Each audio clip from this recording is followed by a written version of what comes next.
విశ్వేశం మాధవం డుంఢిం దండపానిం చ భైరవం వందే కాశీం గుహాం గంగాం భవానీం మణికర్ణికాం. కాశీ అంటే ఏమిటి అంటే ప్రకాశవంతమైనటువంటిది. అసతోమా సద్గమయ, తమసోమా జ్యోతిర్గమయ, మృత్యోర్మా అమృతం గమయ.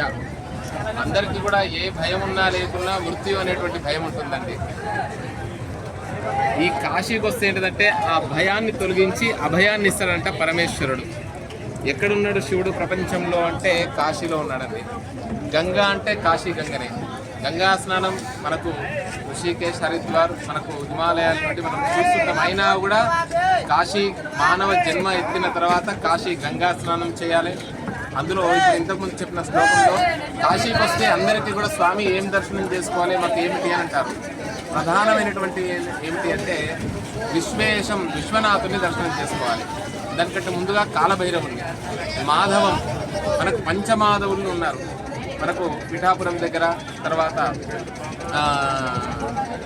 అనేకంగా త్రివేణి సంగమంలో వేణి మాధవుడని, ఇక్కడ బిందు మాధవుడు ఉంటాడు. విశ్వేశం మాధవం బిందు మాధవుడు. అక్కడ చాలా విశేషమైనటువంటి సాలగ్రామం ఉంటుంది.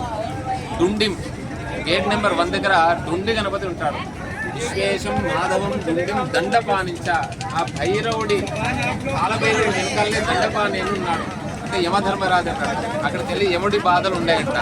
సంవత్సర కాలం ఏంది, ఒక్కసారి కాశీకి వస్తే జన్మ తరిస్తుంది అంతే. మానవుడిగా పుట్టిన తర్వాత ఒక్కసారైనా ఎప్పుడో వృద్ధాప్యం వచ్చినాక రావాలనుకోవద్దండి. చిన్న పిల్లల్ని కూడా తీసుకెళ్ళండి.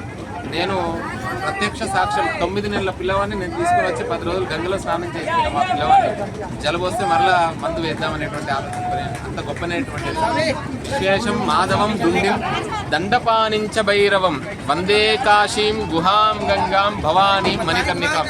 అలా విశాలాక్షి. ఈ ప్రపంచానికి అందరూ అన్నం, మేము శరీరాన్ని పెంచడానికి అన్నం తింటున్నాం అనుకుంటున్నారు, కానీ ఆ శరీరాన్ని పెంచడానికి కాదండి. జ్ఞాన వైరాగ్య సిద్ధ్యర్థం. అంటే శరీరం ద్వారా ఏంటంటే మంచి పనులు చేయాలి. అందరూ అనుకుంటారు శరీరాన్ని రక్షించుకోవాలండి. ఏముంది శరీరం అంటారు, కానీ శరీరాన్ని కూడా రక్షించుకుంటూ ధర్మకార్య సాధనకి సమయానికి ఆహారము, సమయానికి నిద్ర, యత్ ఆహార తత్ విచార అంటుంది శాస్త్రం. కాబట్టి శరీరం ఉన్నంతకాలం శరీరాన్ని రక్షించుకోవడం కూడా ఈ కలియుగంలో ధర్మ సాధనం అంట. తనకి ఏదైతే వస్తువు పడదో దాన్ని మొహమాట పడకుండా వదిలిపెట్టేసేయాలి. ఇప్పుడు ఉదాహరణకు కొంతమందికి వస్తారు, కొంతమంది మాకు గంగా స్నానం ఎక్కువగా చేస్తే ఇబ్బందులు అవుతూ ఉంటాయి. ఒక్కసారి స్నానం చేయాలి. మనస్సు ద్వారా మన ఏదైనా కూడా పూజ, మానసిక పూజ చాలా గొప్పనటువంటిది కదా. అలా దండం పెట్టకుండా కూడా అనుగ్రహిస్తారంట. మనం చూస్తున్నాం చూడండి. అదిగో ఇక్కడ 24 గంటలు ఈ మణికర్ణిక హరిశ్చంద్ర ఘాట్లో ఇక్కడ ఆ చితి ఏదైతే ఉందో, చితి చింత అంటారు జీవితంలో. చితి గొప్పదా చింత గొప్పదా అంటే, చితి అంటే ఒక క్షణంలో కాలిపోతుంది. మానవుడు చింతగా ఉండకూడదు, నిర్వేదం ఉండకూడదు అని చెప్తుంది రామాయణం కూడా మనకు అదే చెప్తుంది.